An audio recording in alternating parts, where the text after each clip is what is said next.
नमस्कार मित्रांनो, मी गौतम आवड माझ्या यूट्यूब चॅनलवर आपणा सर्वांचं अगदी मनापासून हार्दिक स्वागत करतो. मित्रांनो, आजचं आपलं कॅप्शन आहे एक पाऊल पुढे. आता तुमच्या मनामध्ये नेमका प्रश्न निर्माण झालाच असेल की कोण टाकतंय एक पाऊल पुढे, कशासाठी टाकतंय आणि त्याचं कारण काय. मित्रांनो, या सर्व प्रश्नांची जर उत्तरं तुम्हाला पाहिजे असतील तर हा व्हिडिओ संपूर्णपणे पाहावा लागेल. मित्रांनो, झालंय असं की 2024च्या इलेक्शन जसजशा जवळ येतील तसं या इलेक्शनचं वातावरण सगळीकडे तयार होतंय आणि ह्याच वातावरणाला सामोरे जाण्यासाठी काँग्रेस प्रणित इंडिया आघाडी झालेली आहे आणि या इंडिया आघाडीमध्ये विविध राजकीय पक्षांना एकत्र करून इंडिया आघाडी ही 2024च्या इलेक्शनला सामोरे जाते. याचं कारण 2014 पासून ते आजपर्यंत जे काही भारतीय जनता पार्टी या देशावर राज्य करते त्यांचं जर राज्यकारभाराची पद्धत बघितली तर येथे महागाईचा भडका उडालेला आहे, बेरोजगारी वाढलेली आहे, जनता त्रस्त झालेली आहे आणि प्रत्येक स्वायत्त संस्था जर बघितली तर ही स्वायत्त संस्थेची गळचेपी होते असं दिसतंय. आणि मग जर अशी गळचेपी होत असेल तर मागच्या व्हिडिओमध्ये मी म्हटल्याप्रमाणे लोकशाहीला श्रद्धांजली वाहण्याची वेळ येते की काय असा प्रश्न निर्माण झालाय. आणि मग काहीही झालं तरी भारतीय जनता पार्टीला 2024 मध्ये सत्तेपासून रोखायचं असेल तर सर्व घटक पक्षांनी एकत्र येऊन इंडिया आघाडीमध्ये सामील व्हावं आणि इलेक्शन लढवावं असा एक फंडा निर्माण झालाय. आणि जास्त सीट असलेली जी काही राज्य आहेत, जी 5 राज्य आहेत, पहिलं राज्य जर बघितलं तर उत्तर प्रदेश आहे, दुसरं राज्य बघितलं महाराष्ट्र आहे, तिसरं जर बघितलं तर पश्चिम बंगाल आहे, चौथं जर बघितलं तर बिहार आहे आणि 5वं आहे तामिळनाडू. या 5 राज्यांच्या मताधिक्यांची किंवा खासदारांची बेरीज जर बघितली तर जवळजवळ 250 होते आणि त्यामुळंच महाराष्ट्र हे 2 नंबरला असलेलं राज्य. यामुळे महाराष्ट्रामध्ये जर सत्ता भारतीय जनता पार्टीच्या हातात जाऊ द्यायची नसेल तर सर्वांनी एकत्र येणं गरजेचं आहे.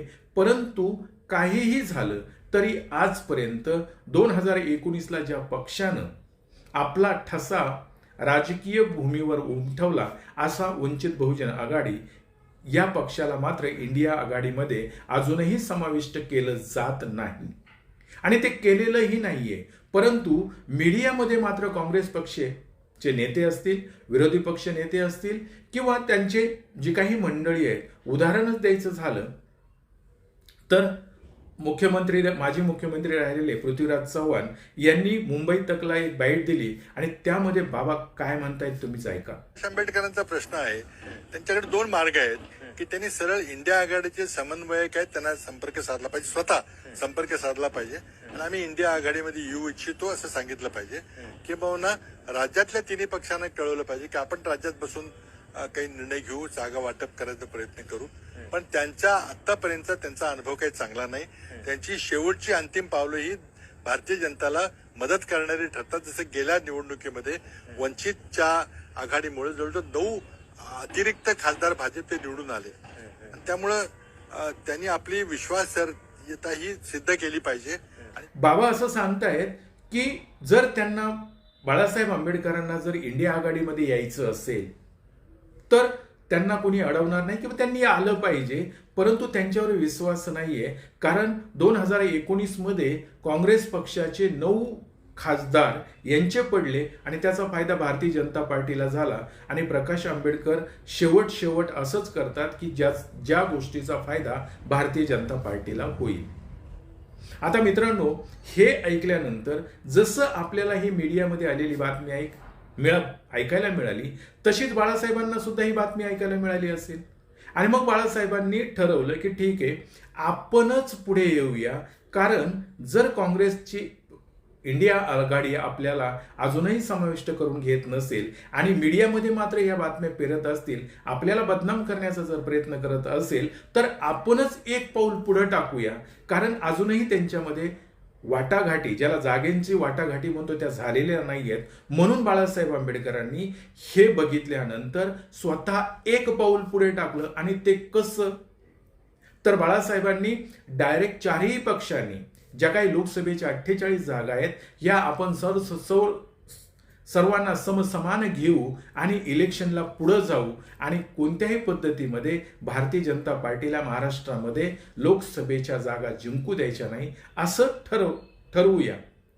आणि बाळासाहेबांनी काय केलं की मग ते पत्र, हे जे काही फॉर्म्युला आहे 12-12-12 जागेचा, हे सर्वांनी समान घ्यावं. आणि ते समान घेत असतानाच जसं पृथ्वीराज बाबा म्हणाले की यांनी काय केलं पाहिजे, जे काही आता महाराष्ट्रातले पक्ष आहेत, मग एनसीपी असेल, काँग्रेस असेल, शिवसेना असेल, यांना सुद्धा हे पत्र पाठवायचे. आणि मग बाळासाहेबांनी स्पष्टपणे तो फॉर्म्युल्याचं आणि वंचित बहुजन आघाडीचं स्वतः पत्र त्यांना पाठवलंय आणि त्यांना सांगितलंय की भारतीय जनता पार्टीला रोखायचं असेल तर हा फॉर्म्युला तुम्ही स्वीकारला पाहिजे आणि ह्या फॉर्म्युल्यानुसार आपण काम केलं पाहिजे. आता मित्रांनो, या ठिकाणी मग तुम्हाला मी प्रश्न विचारतोय की जर काँग्रेस प्रणित आघाडी जर बाळासाहेब आंबेडकरांना घेत नसेल आणि इकडं मात्र प्रत्येक वेळी सांगते की त्यांच्यामुळं आमचे खासदार पडतात किंवा भारतीय जनता पार्टीचे वाढतात, याचा अर्थ जनाधार वंचित बहुजन आघाडीला आहे किंवा जनाधार जो महाराष्ट्रामध्ये सध्या आहे, मग तो धनगर असेल, ओबीसी असेल किंवा तुमचा मराठा समाज असेल, सर्वसामान्य SC ST असेल, जर आज बाळासाहेबांच्या मागे उभा राहत असेल, त्यांचा जनाधार वाढलेला असेल आणि त्यांना लोकसभेला जी काही मताची टक्केवारी मिळाली, विधानसभेला जी मताची टक्केवारी मिळाली, हे पाहता काहीही झालं तरी मतांची बेरीज करण्यासाठी वंचितला बरोबर घेणं गरजेचं आहे हे समजून काँग्रेस मात्र पुढे यायला तयार नाही. पण काहीही झालं तरी भारतीय जनता पार्टीला मात्र सत्तेपासून रोखण्यासाठी किंवा संविधान वाचवण्यासाठी बाळासाहेब आंबेडकर स्वतः फॉर्म्युला देतात की सर्वांना समसमान जागा घ्या. कारण तुम्ही परिस्थिती जर बघितली तर राष्ट्रवादीचे 2 तुकडे झाले, शिवसेनेचे 2 तुकडे झालेत, काँग्रेस एक संघ आहे आणि वंचित एक संघ आहे. मग सर्वांना काहीही न म्हणता, कोणाकडे किती मतं आहेत किती नाही आहेत हे न पाहता, आपल्याला काहीही झालं तरी इंडिया आघाडीमध्ये येऊन सर्वांचं मताधिक्य एकत्र करायचंय आणि भारतीय जनता पार्टीला रोखायचंय हा एकमेव उद्देश घेऊन आणि संविधान वाचवायचे म्हणून बाळासाहेब आंबेडकर स्वतः पुढे झालेत आणि त्यांनी ते पत्र सुद्धा सर्वांना पाठवले. मित्रांनो, ते पत्र मी तुम्हाला दाखवतोय, त्यांचा फॉर्म्युलाही दाखवतोय. आणि मग जर असं असेल तर आता मात्र बाळासाहेबांनी एक पाऊल पुढे टाकलं की नाही, मला ते तुम्हीही सांगा. कारण काय होतंय की प्रत्येक वेळी बाळासाहेबांना बदनाम करण्याचा प्रयत्न किंवा बाळासाहेबांची भूमिका बदलती आहे असा सांगण्याचा जो 2019ला यांनी प्रयत्न केला, तोच प्रयत्न जर आता करत असतील तर बाळासाहेबांनी ती सावध भूमिका घेऊन फॉर्म्युलाहीच दिलाय. म्हणजे 12-12 जागांचा फॉर्म्युला दिलाय आणि ते पत्र जसं बाबा म्हणतायत की सगळ्या पक्षांना पत्र पाठवायचे, मग शिवसेनेला पत्र पाठवले, काँग्रेसला पत्र पाठवले आणि एनसीपीला सुद्धा पत्र पाठवले. आता मला सांगा, मग बाळासाहेब आंबेडकरांनी एक पाऊल पुढे टाकलंय की नाही टाकले? आणि जर आता हे पाऊल बाळासाहेब पुढे टाकत असतील तर काँग्रेसने आता कोणत्याही पद्धतीमध्ये, जरी बाळासाहेबांनी 12-12चा फॉर्म्युला दिला असला, जागेच्या वाटाघाटीमध्ये कमी जास्तपणा काही असू शकतो, परंतु बाळासाहेब एक पाऊल पुढे टाकतायत. आता काँग्रेसने एक पाऊल पुढे टाकून यायला पाहिजे की नाही? की काँग्रेस पक्ष आता त्यांची भूमिका काय आहे? का काँग्रेस पक्ष फक्त दिखाऊपणा करतोय आणि वेळ काढूपणा करायचा प्रयत्न करतोय? हे समजायला मार्ग नाहीये. आणि म्हणून मित्रांनो, जे काही आहे किंवा काँग्रेसची भूमिका आपल्या सर्वसामान्य लोकांना काही लक्षात येत नाही लवकर, परंतु बाळासाहेबांचा 40-45 वर्षाचा हा राजकीय अनुभव आहे, तो मात्र स्पष्ट आहे. आणि ते बाळासाहेब आंबेडकर या काँग्रेसची भूमिका असेल, राष्ट्रवादीची असेल, शिवसेनेची भूमिका असेल किंवा या सर्वांची जी काही सध्याची परिस्थिती आहे महाराष्ट्रामधली, ती अतिशय मार्मिकपणे मांडण्याचा प्रयत्न करतायत. आणि मित्रांनो, तेच बाळासाहेब आंबेडकर काय सांगतायत तो व्हिडिओ मी तुम्हाला दाखवतोय, तुम्ही तो व्हिडिओ ऐका. निवडणुकीमध्ये किती वेळा आणि किती ठिकाणी हारले, तो जर हिशेब काढला तर 40 ठिकाणी हारत आलेले. आणि मागच्या 4 निवडणुका, 2014 पासूनच्या निवडणुका आणि 2009 पासूनच्या निवडणुका, तेव्हा हे जे आहे ना, हे सगळं चोराच्या उलट्या बोंबात म्हणतात ना, तशी आहे. यांना स्वतःला काही करायचं नाही, दुसऱ्याने केलेल्या आयतोब्यावरती बसून असणारा आयती खायची आहेत अशी परिस्थिती आहे त्यांची. त्याच्यामुळे असणारा तुमच्याकडे मतं किती आहेत याचा विचार करा ना. तुमच्याकडे मत नाहीत. आता युती कशासाठी होते, तर स्वबळावरती निवडून येऊ शकत नाही म्हणून. आता स्वबळावरती तुम्ही निवडून आला असता तर आमच्या बरोबर थोडी शेअर केलं असतं. तुमची ताकद नाही निवडून येण्याची. वास्तव्य बघितलं पाहिजे. तुमची ताकद नाही म्हणून तुम्ही असताना कोणाशी तरी समझोता करता आणि तुम्ही असताना निवडून येण्याचा प्रयत्न करता, अशी परिस्थिती आहे. आता त्या प्रयत्नामध्ये तुम्ही सगळ्यांना इक्वल पार्टनर म्हणूनच ट्रीट केलं पाहिजे. बर. आता त्याच्यामध्ये सगळ्यात महत्वाचं जे आहे ते माझ्या अंदाजानं लपवण्याचा भाग आहे असं मी त्या ठिकाणी मानतोय. बर. आणि तो म्हणजे की आता दुसऱ्या बाजूस सुद्धा युती आहे. आता त्या युतीमध्ये नाही म्हटलं तरी अजित पवार ग्रुपना 8-10 जागा द्याव्या लागतील. कमीत कमी 8 तरी किंवा 8च्या आतमध्ये जागा द्याव्या लागतील. एकनाथ शिंदे यांना कमीत कमी 14 जागा द्याव्या लागतील. काय तेवढे खासदार त्यांच्याकडे गेलेले आहेत, निवडून आलेले आहेत. आता 8 आणि 14 आपण धरले तर किती झाल्या? 22. ताकद आहे का? आता आहे. आता माझं म्हणणं असं आहे की शिवसेना जर 18 जागेवरती लढू शकते असं जर शिवसेना म्हणत असेल तर त्यांनी कोणाशी समझोता केला नसता. तुम्ही असताना एक लक्षात घेतलं पाहिजे की तुम्हाला इलेक्शन लढणं हा तुमचा मेन अजेंडा असतो आणि त्यासाठी तुम्ही सगळे असताना हे करताय. हे जे मला दिसतंय आणि विशेष करून काँग्रेस मधल्यांचं असताना म्हणणं की आम्ही यांच्यामुळे पडलो. माझं म्हणणं असेल सर, तुम्ही निवडणूक लढवू नका ना. तुम्हाला कोणी सांगितलेलं तुम्ही पडणार असे तुमच्या लक्षात येते ना, मग निवडणुका लढवूच नका ना. आम्ही बघतो ना बीजेपीचं काय करायचं. तुम्ही कशाला भानगडीत पडताय?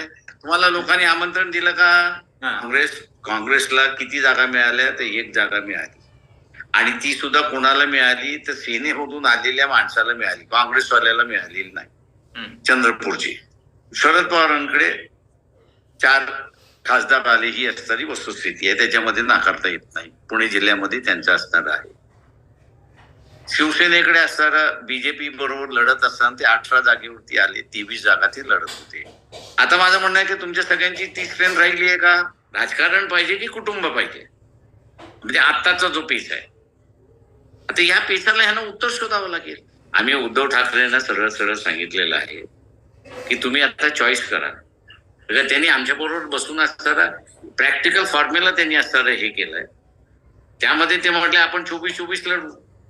बर. ही चर्चा आतापर्यंत 23 ते लोकसभा लढत आलेले आहेत एवढी वर्ष.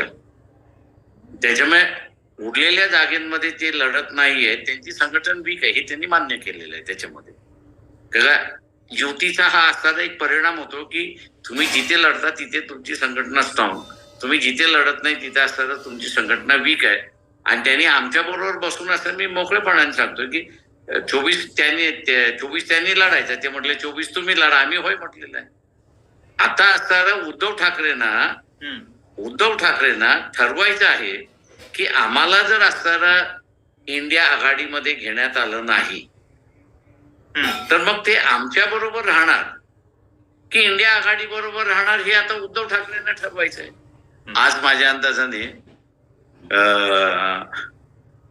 काँग्रेस आणि आम्ही सोडलं तो उरलेल्या 2 पक्षांना टिकायचं राजकारण करायचं. एनसीपीला आणि उद्धव ठाकरे यांना टिकायचं राजकारण करायचंय की टिकायच्या राजकारणामध्ये तुम्ही टिकता कशाच्या जोरावरती? तर 2 गोष्टी होत्या. एक तर तुमच्याकडे मतदान अधिक पाहिजे किंवा तुमच्याकडे असताना आता होणारे खासदार जास्ती पाहिजेत. कॉम्पिटिटर जे आहे ते सेनेला कॉम्पिटिटर एकनाथ शिंदे आहेत आणि शरद पवारांना असताना कॉम्पिटिटर अजित पवार आहेत. ज्याचे कोणाचे जास्ती येतील तो टिकणार आहे. ऐकलं?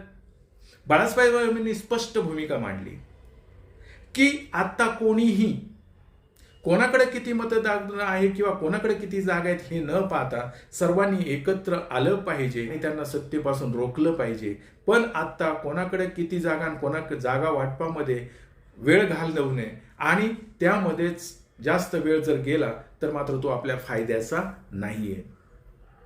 आणि बाळासाहेब आंबेडकर या ठिकाणी स्पष्ट सांगतायत की काँग्रेसने आता त्यांची भूमिका स्पष्ट करावी.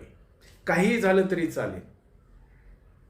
आणि काँग्रेस जर भूमिका स्पष्ट करणार नसेल तर मात्र आता काँग्रेसला तोंड घसी पडावं लागेल. कारण त्यांचे नेते मंडळी किंवा त्यांचे नेते जे आहेत ते वेगवेगळे स्टेटमेंट इकडे देतात मीडियामध्ये आणि वंचितला बदनाम करण्याचं काम करतायत. पण ते बदनाम करू नये किंवा ते बदनामी त्याच मंडळींकडे कशी उलटी फिरेल हे मात्र बाळासाहेबांनी अतिशय मार्मिकपणे केलंय. आणि मित्रांनो, तो जो काही 12-12चा फॉर्म्युला आहे तो सुद्धा करून केलंय, किंवा जे काही पत्र बाबा म्हणाले ते पत्र सुद्धा सर्वांना पाठवलंय. म्हणजे आता ते पत्र मीडियामध्ये सगळीकडे डिस्प्ले झाले. त्यामुळे आता एनसीपी असेल किंवा काँग्रेस असेल कुठलीही भूमिका घेण्यास किंवा कोणती चुकीची भूमिका किंवा वेळ काढूपणा करणे आणि मीडियामध्ये वेगळ्या बाईट देणे आता करू शकणार नाहीत. कारण जी भूमिका बाळासाहेबांनी मांडली ती काही झालं तरी संविधान वाचवण्यासाठी आणि भारतीय जनता पार्टीला रोखण्यासाठी एक पाऊल पुढे टाकलंय असं माझं स्पष्ट मत आहे. आणि बाळासाहेबांनी फॉर्म्युला सुद्धा दिलेला आहे. आणि हा फॉर्म्युला काँग्रेसला मान्य नसेल, एनसीपीला मान्य नसेल, पण चर्चा तर करणं गरजेचं आहे. चर्चेला तर समोर येणं गरजेचं आहे. कारण यांच्या नुसत्या मिटिंगा होत आहेत पण चर्चा मात्र होत नाहीये. म्हणून हे बाळासाहेबांनी फॉर्म्युलाही दिलाय आणि पत्रही पाठवलंय की जे त्यांचे नेते म्हणतायत. म्हणून माझं स्पष्ट मत आहे की बाळासाहेब एक पाऊल पुढे टाकतायत आणि ते फक्त संविधान वाचवण्यासाठी आणि भारतीय जनता पार्टीला 2024ला सत्तेपासून रोखण्यासाठी. मित्रांनो, माझ्या मताशी तुम्ही सहमत आहात का? असाल तर तुमची प्रतिक्रिया नक्की कॉमेंट्स बॉक्समध्ये लिहा आणि मला कळवा. एवढं बोलतो, थांबतो. धन्यवाद.